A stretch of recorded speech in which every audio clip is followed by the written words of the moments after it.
Hey, yo. Hey, high facts with Robert Reese, man. This your boy Dash Bandicoot tapping in with you, brother. Hey, shit, I'm right here on a break in my dash right now, getting busy, but I figured I'd tap in before I eat some grub real quick. But yo, man, I like your channel, like what you're talking about. You know what I'm saying? I feel like we share some of the same ideas as far as like how to navigate this gig market. So just tapping in, showing love, man. I seen your comment. Finally got a chance to hit you, bro. Whenever you get a chance back, man, just holler, man, for sure, man. Love, bro. Be safe. Well, mate, you got questions. Speaking to the mic so everybody can hear you. Oh, I walk to the ring second if I It depends who wins the toss. The winner of the toss will walk second, but be introduced first. Heads, tails. Heads and tails have already been established. Denzel, flip that coin, brother. Toss it up. You're going to toss it up. Hopefully we can catch it. Catch it, flip it on your wrist. Right there. What do we got? We got tails. So you won the toss. So you will be walking second, but I will introduce you first. Shakur, welcome. Thank you for talking to me. You're with me now. Shakur, you have said, I'm going to show the world why Oscar has been ducking me. He's fighting you now. Why have you said that he's been ducking you? I said he's been ducking me because I feel like he was ducking me. But we here now. Fight tomorrow. Duck talk over. It's time to fight. Oscar, what do you say when you hear that you were ducking? Well, it was never the case, you know. And when, like we said before, you know, when the fight was made when it was supposed to be made. Right now, we're both two-time world champions. The fans want to see it, and I owe myself to the fans. So if the fans wanted to see it, I'm here now to give them what they want. Oscar, you said that you've taken it personally, that your boxing brethren believed Shakur's claim. When you say that, you mean other fighters around the sport fight fans? What do you mean by that? No, this fight is personal for the fact that, you know, every fight for me is very important, and the fact that people were thinking that I was scared of fighting anybody, it just turned personal to me because I've never feared any fighter out there. I've been fighting inside and outside the ring ever since I was a little kid. And I would never be afraid of fighting nobody. So I'm here now, and I'm just excited to step in the ring April 30th. Shakur, obviously, it's not the toughest fighter who wins, but it's the smartest, toughest fighter, right, who wins. And no one doubts your boxing skills. Oscar can box, obviously, if you've watched the Burchelt fight. But most boxing observers believe that to win, he's going to have to test your toughness. How do you respond to that Oscar will test your toughness? I'm prepared for whatever he brings. I trained 8 weeks. I'm in shape, and whatever he want to bring, he could bring. I'm ready. I can't wait for this fight tomorrow, and I'm ready to show out. You never know how good Oscar is until you get in the ring with him. You don't know how good a fighter is until you get in the ring with him. So we'll see tomorrow. If he make a mistake, I'm going to capitalize on it. So if the fight got to go 12 rounds, it got to go 12 rounds. If he make a mistake, just don't be surprised if I get him out of there too. I see myself going in there just giving it my best, giving it my all. Every time I step in the ring, I always promise my fans that I will never promise anybody a knockout, a fight of a year. What I will promise always is every time I step in the ring, I will leave everything inside there. My heart, my guts, my sweat, my everything. I will always leave it inside the ring. So that's what I'm planning to do. You know, we know Shakur Stevenson is a tough fighter. We know he's a great fighter. But I rise with the competition as well, and that's what we plan to do. What do you have to do to be a superstar when this fight is over? Perform how I performed my last fight and the fights previous to that. I feel like if I look like me and have fun, I'm going to become a superstar. I feel like I'm going to stay myself and be natural, be Shakur, box, hit, don't get hit, and that's my game plan, and I can't wait to execute it. Oscar, what about you? Well, for me, like I said before, we know Shakur is a tough fighter. He's a two-time world champion. So obviously, me winning this fight will definitely put me in a closer position that I've always dreamed of, is to be on the top list of pound for pound and being a list of being recognized as one of the great Mexican fighters. So definitely winning this will put me in a higher step. So I'm very excited for this. This is my moment, and I'm ready for whatever. So we puppets now because we don't agree with him, and we're willing to hold him accountable for not showing up to do his job. We're talking about basketball, a job that he signed up for. But since he wants to go race, let's do that. I'm happy to have that discussion. Name the time and place. I'll show up. Kyrie can invite whoever he wants to, All right? Kyrie could come up here. I promise you, I'll do the same thing I did for Colin Kaepernick.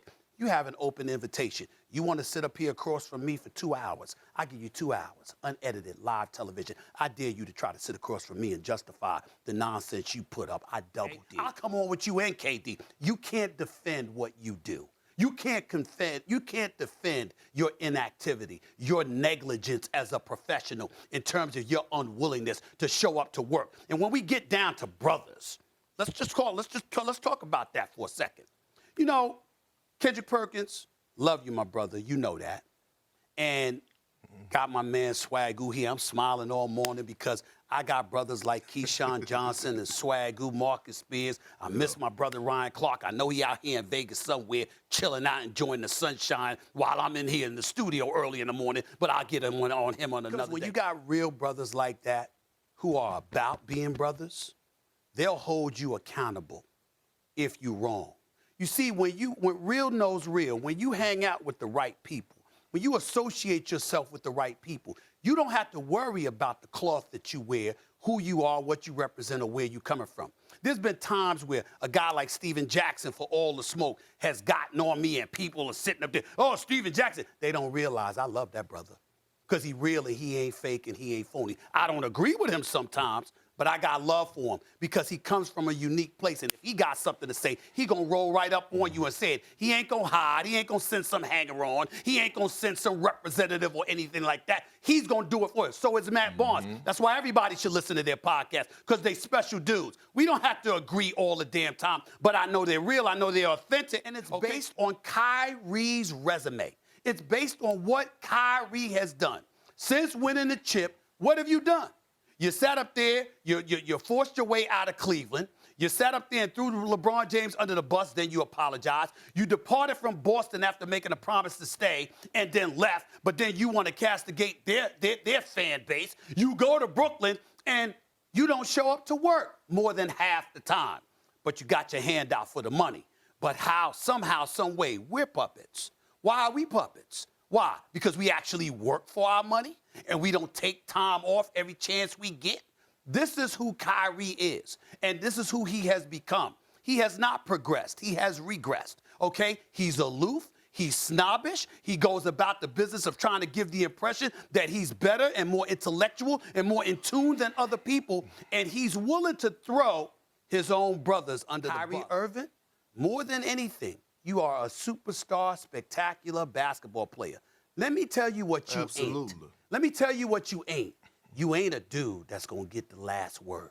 I don't give a damn what microphone you have, what television camera you have, what support you think you have, or whatever the case may be. You ain't going to have the last word. That's reserved for people who actually show up to do their job. We ain't talking about race. We ain't talking about black versus white. We ain't talking about puppets or puppet masters. We ain't talking about the media. We ain't talking about peons. We're talking about you. Get swept, and you on the court smiling like you on vacation. Literally smiling like you on vacation. After getting swept, and then going to a post-game locker room in front of the press and talks about how you are going to sit down with KD and management and plot out the future. You didn't even have the decency to really question whether or not you even deserve to be in that. I also think it's a silly call out. Like, that's an easy fight for me. That's a one-round fight. He's an old guy. But here's the thing. Here's the thing about me. Here's the thing about me. Is if someone talks shit, I have to fuck them up. You see, I have a fucking problem in my head. If someone talks shit, let's fucking settle it in the ring. Let's see if you're really about that or if you're just talking on Twitter. You feel me? So these guys who think they're so tough, these UFC champions who think they're so tough, I'll beat the fuck out of all of them. Any of them can get it. As fast as we get these deals done, I'm knocking them all out. So Bisbing wants to talk shit, cool, let's get in the ring, motherfucker. You pussy. If anyone wants to talk shit, get in the fucking ring. You pussy. Masvidal, you pussy. All these guys are all talk, their cap, and their dad, Dana, fucking owns. And he will become a world champion? Everyone's entitled to have a dream. No, seriously, I'm being serious. I think there's absolutely no way he can beat a world champion and become world champion. But I will say he's improving a lot. He's dedicated to the sport. I don't know how good he is because he hasn't really faced a real fighter yet. It's not his fault. He signed to fight Tommy Fury. Well, a five-time world champion and Tyron Woodley's a real fighter. Mate, he's not a real boxer. He's not, Jake. Well, I mean, the first skill in MMA is boxing. He won the UFC championship with a right hand. He's a great UFC fighter. fighter. Do you consider Tommy Fury a real boxer? Yes, but I'm not in terms of ability. But listen. But Tyron so what Woodley, defines a real boxer? A real boxer is someone that is his journeymen craft. Like Andy Bishop who have. Who's Andy Bishop? Exactly, but he's a real boxer, right? Yeah, but because anyone can go and get a professional. Okay, boxing but what I'm saying license. is Usman does not qualify to give you any right to talk about you fighting for a world title, and nor does Tommy Fury. He's better than some fighters, but I don't believe you will ever get close to being a world-class fighter. I believe that I would beat anybody on your roster that's under 10 fights. Anyone. Well, we can do that. Any one of your fighters that has under 10 fights. Easy. Okay. So at cruiserweight? Cruiserweight? Any weight. Literally any weight. Okay. So any weight. Any weight. Any weight. I will beat anybody on your roster. I've got about 400 of them. Some breaking news in the sports world. Major League Baseball is suspending Los Angeles Dodgers pitcher Trevor Bauer for 2 years without pay, saying he violated the league's domestic violence policy. Bauer is already responding, saying he denies any wrongdoing, that he expects to win his appeal of the ruling. The commissioner's office won't provide further comment. Bauer has been on paid leave since July 2nd of last year after a woman accused him of physically and sexually assaulting her in Pasadena. The LA County District Attorney's Office did not file criminal charges against Bauer, citing a lack of evidence. The 324 games that Bauer is expected to miss would be the most ever by an MLB player under the league's domestic violence policy.